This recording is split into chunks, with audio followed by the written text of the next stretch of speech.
hari ini kembali saya bisa berdiri di tempat ini, bisa melayani semua karena kasih dan anugerah dari Tuhan. Setelah beberapa waktu mengalami satu kondisi sakit dan itu cukup mengganggu. Nah, lewat pesan Tuhan yang terus diberikan dari minggu ke minggu itu terus menguatkan ya secara pribadi, terus mengingatkan saya secara pribadi. Nah, pada pagi hari ini tanpa berpanjang lebar kita kembali mau belajar apa yang menjadi pesan Tuhan buat kita minggu ini. Judulnya adalah melangkah lebih dalam. Diambil dari Yehezkiel pasal ke-47 dari ayat ke-1 sampai ke-5, tapi saya bacakan dari ayat ke-3 sampai ke-5. Sedang orang itu pergi ke arah timur dan memegang tali pengukur di tangannya. Ia mengukur 1000 hasta dan menyuruh aku masuk dalam air itu. Maka dalamnya sampai di pergelangan kaki. Ia mengukur 1000 hasta lagi dan menyuruh aku masuk sekali lagi dalam air itu. Sekarang sudah sampai di lutut. Kemudian ia mengukur 1000 hasta lagi dan menyuruh aku ketiga kalinya masuk ke dalam air itu. Sekarang sudah sampai di pinggang. Sekali lagi ia mengukur 1000 hasta lagi. Sekarang air itu sudah menjadi sungai, di mana aku tidak dapat berjalan lagi, sebab air itu sudah meninggi sehingga orang dapat berenang, suatu sungai yang tidak dapat diseberangi lagi. Nah, Bapak Ibu yang dikasihi Tuhan, kita telah mendengar penjelasan mengenai pesan Tuhan ini, ya, melangkah lebih dalam, baik apa yang sudah disampaikan melalui Bapak Gembala pada hari Minggu, atau juga rekan-rekan pengkhotbah yang selama 2 hari ini sudah menambahkan beberapa hal, dan tentunya membukakan setiap kita untuk terus menangkap apa yang menjadi kerinduan Tuhan, dan kita mau melakukannya, menerapkannya di dalam kehidupan kita ya, hari lepas hari. Nah, saya mau bacakan kembali inti pesan Tuhan ya buat kita. Dikatakan begini, Tuhan tidak mau kita sebagai orang percaya hanya puas berada pada satu level kondisi saja. Jadi kalau Bapak Ibu ingat apa yang disampaikan Bapak Gembala pada hari Minggu, ya ternyata Tuhan ingatkan masih banyak orang percaya yang levelnya itu di level semata kaki. Ya, artinya sangat menyedihkan sekali kondisi ini. Nah, ini harus kita tanggapi dengan lebih sungguh-sungguh ya. Kenapa Tuhan berikan pesan ini? Tuhan katakan Tuhan mau mengajak kita melangkah lebih dalam hingga kepada seluruh kepenuhannya. Kenapa? Karena Tuhan punya rencana yang luar biasa atas kita. Nah, ketika saya mendapat tugas ya kemarin waktu habis selesai doa pagi, saya coba untuk kembali membaca Yehezkiel pasal 47 ini. Saya coba merenungkan, mencoba membayangkan apa yang Nabi Yehezkiel lakukan pada saat itu ya. Saya percaya kondisi pemandangan ya yang ada di sana pastinya sangat-sangat luar biasa, sangat-sangat indah. Kemudian saya juga membayangkan airnya seperti apa ya. Apakah airnya keruh? Apakah airnya sangat jernih? Ya. Saya percaya bahwa kalau air yang keluar dari bait suci pastinya adalah air yang sangat jernih ya. Sebagaimana kalau firman Tuhan katakan di dalam Wahyu pasal 22 ayat 1 dikatakan di situ air yang keluar dari bait suci itu jernihnya itu bagaikan kristal. Jadi kita bisa bayangkan, wow, begitu luar biasa. Jadi saya ingat waktu dulu pertama kali saya iring Tuhan, waktu tiba-tiba sakit itu dalam sebuah penglihatan Tuhan bawa saya itu seperti ada di sungai Kerit. Saya melihat air ya di dalam sungai itu, saya ada di pinggir, sangat jernih sekali. Nggak pernah saya melihat air yang begitu luar biasa. Ketika kena sinar matahari aja sampai bisa memantulkan cahaya yang membuat lingkungan yang ada di sekitarnya itu sampai terang seperti itu. Nah, saya membayangkan itu seperti itu. Ya. Jadi waktu Yehezkiel ada di situ mendapatkan Nabi Yehezkiel mendapatkan penglihatan itu, saya melihat, wah, ini pasti sungainya begitu luar biasa. Karena yang Tuhan ciptakan gak mungkin yang biasa-biasa, pasti yang sangat luar biasa ya. Nah, kemudian saya coba melihat ukuran ya. Saya mencari di Alkitab, biasanya di bagian belakang tuh ada ukuran 1 hasta itu berapa.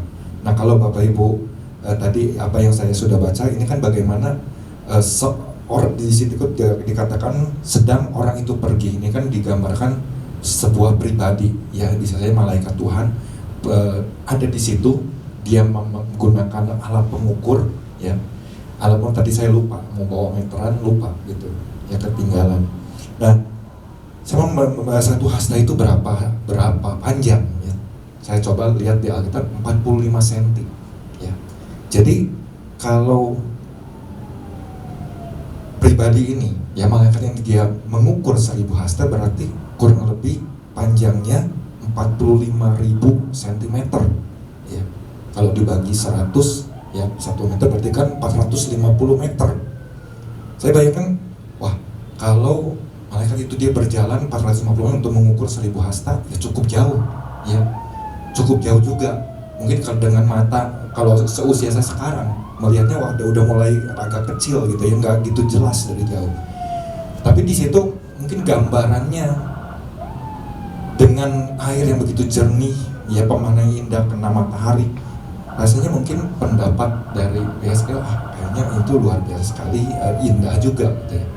Nah, bayangkan ini sampai 4 kali, artinya kan ada 4.000 hasta yang diukur oleh pribadi orang ini ya, malaikat ini. Artinya ada 180.000 cm, kurang lebih 1.800 meter, jadi hampir 2 kilo ya panjangnya itu. Nah, ini lumayan jauh gitu ya. Apalagi kalau kita bayangkan, waduh, kalau misalnya pada saat itu Yesaya nggak melakukan apa-apa ya. Nah, ini saya coba membayangkan lagi dengan keadaan, mungkin Bapak Ibu pernah ya, pastinya pernah ke pantai, atau juga kalau zaman dulu kalau berenang itu kan kalau di Cihamplas ya. Saya ingat dulu di SD atau ya SD SMP itu kalau berenang suka kadang-kadang di Cihamplas. Sekarang udah nggak ada ya. Nah, itu kan kalau mau masuk ke wilayah yang besar itu, kolam yang besar itu kan sebelumnya harus melalui satu kotak yang mana diisi oleh air yang cuma semata kaki. Kita harus lewat itu dulu ya. Baru kemudian di kolam yang besar. Di kolam yang besar itu ada yang tulisan 0,5 meter, 1 meter, 1,5, 2 meter sampai ke 3 meter seperti itu ya. Nah, di situ kan pastinya orang yang membangun kolam itu kan pasti membuatnya semakin dalam ya. Jadi bentuknya lantai seperti itu, sama seperti kalau di pantai juga, kalau bisa bermain, lari-lari dan sebagainya. Itu kan kalau kita berjalan lebih dalam kan semakin dalam ya, sampai akhirnya mungkin bisa sampai meninggi seperti ini, seperti kita mulai tenggelam seperti itu. Nah, jadi saya ya ternyata kalau memang kita melakukannya seperti itu, terus berjalan, akhirnya kita mau masuk lebih dalam ya, seperti itu. Nah, lewat pesan Tuhan ini tentunya Bapak Ibu mudah untuk bisa menggambarkan seperti apa yang dilakukan oleh Yehezkiel ya. Nah, tanpa berpanjang lebar, saya langsung masuk kepada inti poin yang mau saya bagikan pagi hari ini. Kira-kira langkah apa lagi yang harus kita lakukan supaya kita bisa terus bertumbuh? Karena kan Tuhan, pesannya ini kan Tuhan mau setiap orang itu jangan hanya puas ada di satu wilayah saja, satu level saja, tapi Tuhan mau kita terus bertumbuh ya, bertumbuh. Bahkan kalau Bapak Ibu baca di dalam Yesaya pasal 40 mulai ayat ke-9 sampai ke-12 kan itu adalah bagaimana ciri dari seseorang yang mengalami pertumbuhan ya, yang digambarkan secara rohani ini. Orang yang mengalami pertumbuhan itu bisa menjadi berkat ya. Dan kemarin ini Bapak Gembala udah tanyakan mau jadi saluran berkat ya atau apa ya. Tentu kita semua menjadi saluran berkat gitu. Nah, yang saya dapatkan poin yang pertama adalah bersedia untuk melangkah maju. Bersedia untuk melangkah maju dengan kerendahan hati serta melakukannya dengan benar. Di sini saya membayangkan bagaimana seorang Yehezkiel ketika pribadi yang berupa malaikat ini memerintahkan, ayo masuk, ketika malaikat ini sudah berjalan 1000 hasta, ya, mengukur dengan tali pengukur 1000 hasta. Dari kejauhan dia berteriak memanggil, Yehezkiel, ayo masuk. Ya, Yehezkiel yang mungkin masih ada di titik awal. Ya, tadi saya sudah gambarkan. Kalau dia berpikir, ngapain masuk? Dari sini juga saya udah bisa melihat kok, ya, airnya kelihatan seperti itu jernih. Rasanya ke sana mungkin hampir-hampir sama aja gitu. Tapi enggak. Bagaimana seorang Nabi Yesaya, dia punya satu kerendahan hati. Untuk apa? Dia mulai melangkah maju. ketika diperintahkan untuk ayo masuk, dia mulai melangkah maju. Bapak Ibu ingat waktu akhir tahun 2020 ya, lewat Ibu Muti, Tuhan kan kasih satu pernyataan ya, bagaimana kita diingatkan ayo maju, terus maju, jangan berdiam di tempat, terus maju. Nah ini juga sama, ketika kita dapat pesan ini melangkah lebih dalam, artinya kan ada hal yang harus kita lakukan, tindakan yang harus kita kerjakan. Melangkah maju tentu bukan dengan rasa terpaksa ya, dipaksa, enggak seperti itu, tapi benar-benar karena kesadaran kita punya satu kerendahan hati ya, kerendahan hati untuk mau melangkah maju. Dan ketika kita udah punya hal itu, tentu kita mau melakukannya dengan benar. Sebagaimana Yesaya ketika dia maju, dia waktu maju nggak cuma ya udah di sini aja ya, enggak, tapi dia maju menghampiri pribadi itu sampai di 1000 hasta. Dan waktu dilihat, oh ternyata airnya cuma semata kaki ya. Mungkin waktu dia berjalan dari titik awal terus seperti itu, hampir sama, kurang lebih seperti itu. Mungkin aja pada saat itu Yesaya masih belum mengerti apa maksud dari semuanya itu. Kemudian waktu kedua kali ya, pribadi ini dia berjalan lagi mengukur 1000 hasta, dan dari kejauhan kembali memanggil Yesaya, ayo masuk lagi ya. Dan dia berjalan lagi mulai ya, air itu mulai meninggi sampai setinggi lutut. Kira-kira udah mulai mengerti belum ya Yesaya? Ini yang menjadi pertanyaan saya. Mungkin dia masih ya mulai sedikit ngerti apa ya ini, oh mungkin ya ada dugaan A, B, C dan sebagainya seperti ini. Nah itu sampai kemudian yang sampai setinggi pinggang, bahkan sampai akhirnya pada titik mulai tenggelam ya, seperti itu. Nah ini dari sini saya belajar sesuatu ya, kalau Yesaya pada saat itu dia berpikir udah aja di sini ya, udah masuk sampai 1000 hasta, nggak melakukan lagi, ngapain ya? Karena kan kalau kita bayangkan, Bapak Ibu bisa melihat air ya, kalau mungkin kena angin dan sebagainya, dia kan bergoyang seperti itu ya. Mungkin dari kejauhan, kalau air yang jernih, dalam pemandangan kita, dalam pikiran kita sama-sama aja ya kayaknya, kedalamannya juga mungkin seperti itu ya. Tapi ternyata enggak. Waktu udah sampai setinggi lutut, kemudian berubah lagi menjadi setinggi pinggang, sampai akhirnya bisa tenggelam dan orang bisa berenang ya. Bahkan orang aja mau nyebrang aja udah nggak bisa, artinya kan aliran airnya sangat deras ya. Itu kan begitu luar biasa ya. Nah ini bagaimana salah satu bentuk seharusnya kita juga memiliki satu pribadi seperti itu, pribadi seperti Yesaya. Ketika Tuhan senantiasa terus memberikan pesan demi pesan buat kita dari minggu ke minggu, yang menjadi perenungan buat kita, adakah sebuah kerendahan hati yang terus kita mau tunjukkan di hadapan Tuhan ya, untuk melakukan setiap pesan Tuhan itu dengan benar. Karena mungkin kenapa kalau Tuhan ingatkan, masih banyak orang percaya yang ternyata didapati ya levelnya itu ada di mata kaki.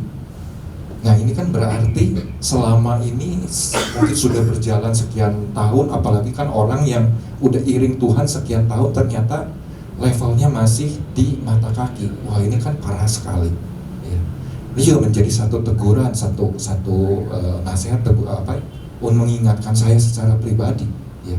Jangan-jangan mungkin saya masih jauh ya, belum sampai seperti yang Tuhan mau, sampai bisa berenang ya. Nah ini sama-sama mari kita renungkan tentang pesan ini ya. Jangan sampai kita ada di dalam satu posisi, udahlah saya rasanya udah puas ada di wilayah ini juga ya, udah aman aja di sini ya. Enggak ya, kenapa kan saya katakan kita harus melangkah maju? Karena kalau kita memutuskan untuk diam, semua hal kemarin sudah dijelaskan ya, tentang mata kaki, selevel lutut, selevel pinggang, itu kan artinya masih ada hal-hal kedagingan ya, hal-hal yang mungkin masih kotor di hadapan Tuhan, hal-hal yang gak berkenan di hadapan Tuhan yang masih ada di dalam kehidupan kita sebagai orang percaya. Kalau kita hanya melangkah mungkin cukup misalnya sampai selevel lutut, di saat itu sebetulnya segala bentuk kesombongan kita itu masih belum diruntuhkan. Tapi ketika kita mau terus melangkah maju, Karena apa? Karena sebuah kerendahan hati, karena kesadaran yang penuh bahwa Tuhan punya rencana yang dahsyat dan luar biasa. Di situ sebenarnya kita sedang meruntuhkan tembok-tembok kesombongan. Ya. Tembok-tembok kesombongan itu sedang kita runtuhkan. Tapi kalau kita berpikir memilih, enggak, saya mau di sini aja. Mungkin segala karakter lama, kehidupan lama kita, cara pandang, cara pikir kita yang lama itu ya terus nempel di dalam kehidupan kita. Kita nggak mau berubah. Kita sedang membuat satu tembok yang lebih tebal lagi. Saya nggak mau berubah. Saya mau di sini aja. Tapi waktu kita mau melangkah maju, sebetulnya di situ kita lagi sedikit demi sedikit terus meruntuhkan yang namanya segala bentuk kesombongan. Dan kita mulai terus menyelaraskan cara pandang, cara pikir kita, sampai kita bisa mengalami sebuah kepenuhan seperti yang Tuhan mau. Sampai akhirnya kita bisa terima semuanya itu. Waktu kita udah terima, kita mulai bagikan lagi untuk banyak orang. Ini yang luar biasa sekali ya, ketika saya dapat hal ini. Ya Tuhan, sampai di mana sebetulnya diri saya ini secara pribadi ya. Nah, karenanya ini yang pagi hari ini bersama-sama kita mau belajar ya. Waktu kita dapat pesan Tuhan apapun itu, ya baik yang pesan Tuhan saat ini melangkah lebih dalam atau pesan-pesan Tuhan sebelumnya, yuk mari kita renungkan kembali. Kita mulai sepakat sama Tuhan, ya Tuhan, saya mau memiliki sebuah kerendahan hati. Saya mau melangkah maju, selangkah demi selangkah. Ini kan bagaimana kalau 1000 hasil 450 meter, Yeskia harus berjalan dari titik awal, kemudian di tahap kedua jalan lagi 450 meter, di tahap ketiga jalan lagi 450 meter. Itu kan menggambarkan sebuah level dia terus ya.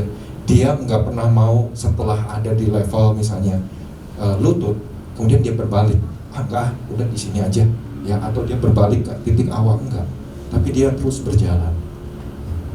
Dia terus berjalan. Nah, ini adalah sebuah hal yang bagaimana dia lakukan itu dengan benar. Waktu dia berjalan, enggak dia melebihi, udah 1001 aja ya, enggak. Tapi dia bertemu sampai pada titik di mana pribadi malaikat ini berdiri ya. Itu yang saya bayangkan, wah luar biasa sekali. Sebuah bentuk ketaatan yang luar biasa. Dia lakukan tepat, dia lakukan dengan benar ya, melangkah dan maju terus dengan sebuah kerendahan hati. Itu yang pertama. Yang kedua, bersedia menyerahkan seluruh hidup kita dalam kendalinya Tuhan. Bersedia menyerahkan seluruh hidup kita dalam kendalinya Tuhan. Ini diambil dari Yeskia 47 ayat yang kelima. Sekali lagi ia mengukur 1000 hasta lagi. Sekarang air itu sudah menjadi sungai di mana aku tidak dapat berjalan lagi. Sebab air itu sudah meninggi sehingga orang dapat berenang, suatu sungai yang tidak dapat diseberangi lagi. Nah, kembali ke gambaran, kalau mungkin Bapak Ibu yang bersuka berenang ya, kan kalau kita masuk ke kolam itu kan biasanya ya sekarang ini kan mungkin ya udah tingginya udah nggak selutut lagi ya, tapi masih ada kadang-kadang kalau di hotel-hotel besar seperti di Jakarta gitu, kolamnya sangat besar dari lutut. Waktu kita belum bisa berenang, biasanya kan orang apa yang dilakukan? Berjalan ya, pengen tahu ke yang lebih dalam seperti apa. Berjalan sampai akhirnya kan terus airnya makin naik sampai begitu sampai sini, wah mau masuk ke yang dalam enggak ya, tapi aku nggak bisa berenang, takut nanti tenggelam seperti itu ya. Nah, ini kan gambaran ini kan kalau bagaimana dikatakan air itu sudah meninggi sehingga orang dapat berenang, suatu sungai yang tidak dapat diseberangi lagi. Ini kan sebuah gambaran kalau kita masuk lebih dalam, berarti ada hal yang harus kita lakukan. Kalau Bapak Ibu misalnya baru bisa berenang, ya baru awal-awal aja, ya belajar dasar-dasarnya, biasanya kan nggak mungkin pelatih suruh, ayo kamu nyebur ke yang 3 meter, enggak. Tapi pasti yang kurang lebih ketika dia masih belajar, dia akan mengajarkan di tempat dimana waktu mungkin dia entah itu mungkin salah gerakannya, entah itu keminum airnya, setidaknya waktu berdiri masih bisa menjejakkan kakinya.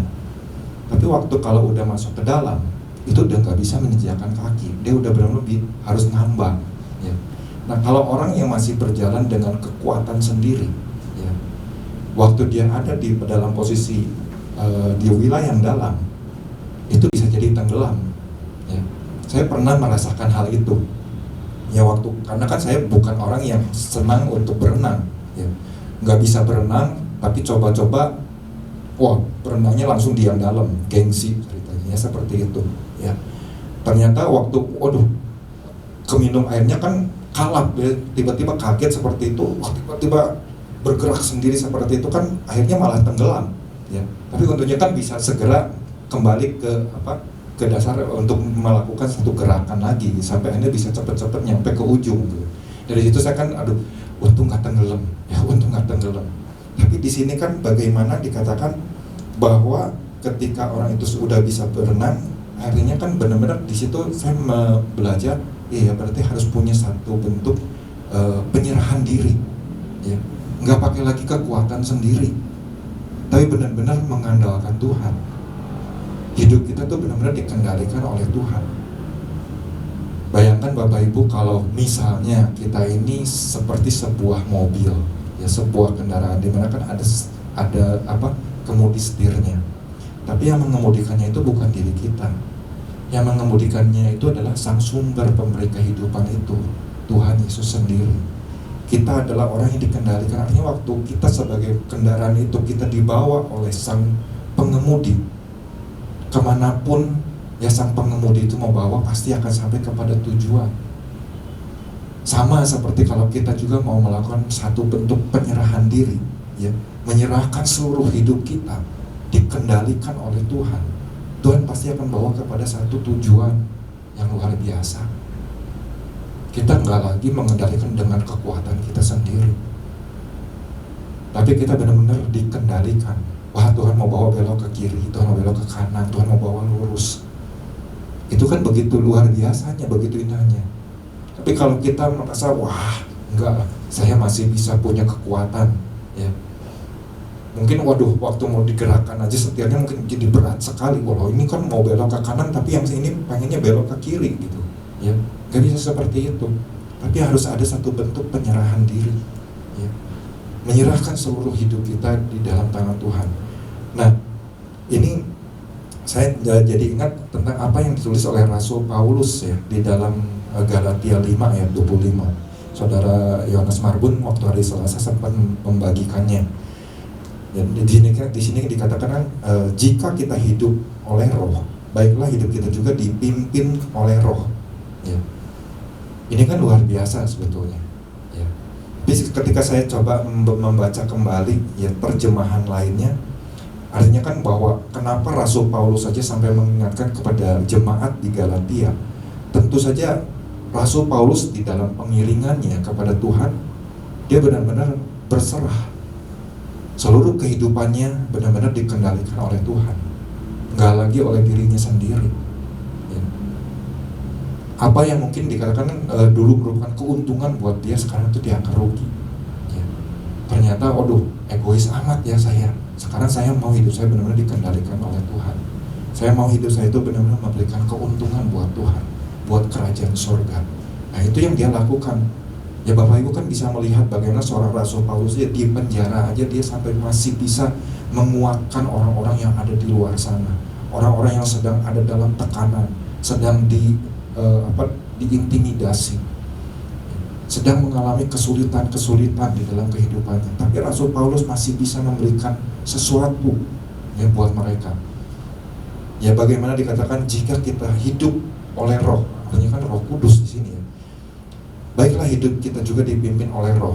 Nah, saya melihat di dalam menarik sekali ketika membaca terjemahan di dalam Amplified, ya, Amplified Bible klasik ini.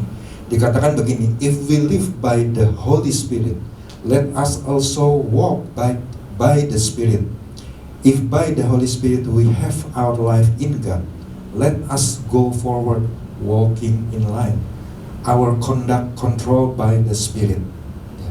Ini artinya adalah kalau kita hidup oleh Roh Kudus, mari kita juga hidup oleh Roh. Jika dengan Roh Kudus kita hidup di dalam Tuhan, ya, jika oleh Roh Kudus kita hidup di dalam Tuhan, mari kita juga maju berjalan, ya, maju berjalan, artinya di dalam jalurnya, di dalam tracknya, di dalam antriannya, di dalam barisannya. Artinya ini bisa berbicara tentang aturan-aturan yang Tuhan sudah tetapkan waktu kita berjalan, ya, di dalam ketentuan yang Tuhan sudah tetapkan itu, ya patuhilah itu, taatilah itu. Nggak bisa waktu kita jalan menyerahkan hidup kita kepada Tuhan, tapi kemudian kita punya aturan sendiri. Tuhan, yang ini nggak cocok buat saya nggak bisa, saya pengennya yang begini. Enggak. Tapi waktu berjalan di dalam inline, di dalam barisannya, di dalam garisnya, ya, artinya ada batasan-batasan yang harus kita terus belajar mentaatinya. Bahkan kalau melihat di dalam studi Bible gitu ya, itu kan ada kamus yang menuliskan arti dalam bahasa aslinya seperti apa gitu. Ini ternyata memang luar biasa sekali. Kalau Bapak Ibu baca di dalam terjemahan King James Version, itu di ayat yang ke-16-nya aja kan itu sudah jelas, ada tulisan yang hampir sama, walk in the spirit. Tapi saya belum menggalinya, karena di situ walk, kata walk-nya itu W-nya huruf besar di ayat yang ke-16 itu, ya. Walk in the spirit. Tapi di ayat yang ke-25, kata walk-nya ini saya menurut kenapa hurufnya huruf kecil. Dan kalau kita dilihat ke dalam bahasa asli, ternyata maknanya pun berbeda. Maknanya berbeda. Ya, karena di ayat yang ke-25 ini kan bagaimana ini menunjukkan kepada pertumbuhan kehidupan rohani dari seseorang yang mau terus untuk mengalami kemajuan demi kemajuan hari lepas hari. Untuk apa? Untuk menjadikan hidupnya itu semakin hari semakin menjadi lebih baik waktu dia berjalan itu, ya, di dalam tuntunan dari Roh Kudus. Nah, ini yang harus kita kejar, ya. Ini menjadi pertanyaan buat pribadi saya sendiri. Iya, selama ini apakah mungkin saya nggak berjalan seperti itu? Apakah saya mungkin berjalan dengan cara saya sendiri, tapi nggak mengikuti kehendak Tuhan, nggak mengikuti aturannya Tuhan? Ya. Ini menjadi pertanyaan buat kita juga semua. Apakah hidup kita sudah dikendalikan oleh Tuhan sepenuhnya, ataukah mungkin baru 15% ternyata? Atau mungkin ya 50-50 lah Tuhan, atau enggak lah, kelihatan lebih bagus 85%, enggak. Yang Tuhan mau 100% kehidupan kita benar-benar dikendalikan oleh Tuhan. Nah, ini harus kita kejar bersama-sama, ya. Karenanya saya nggak banyak lebarkan, ya. Mari Bapak Ibu, ini yang saya dapat melalui pesan Tuhan minggu ini. Kita mau terus mengejar hidup di dalam kepenuhannya. Kita mau terus bertumbuh, ya. Tentukan bahwa kita harus melangkah maju, jangan mundur, ya. Karena kalau mundur kan berarti kita kembali kepada kekuatan kita sendiri. Tapi kalau kita melangkah maju sampai akhirnya kita berserah kepada Tuhan, maka Tuhan pasti akan bawa sampai akhirnya kita benar-benar bisa menjadi berkat, yang menjadi salurannya berkat bagi banyak orang, sebagaimana yang Tuhan kehendaki. Tuhan Yesus memberkati.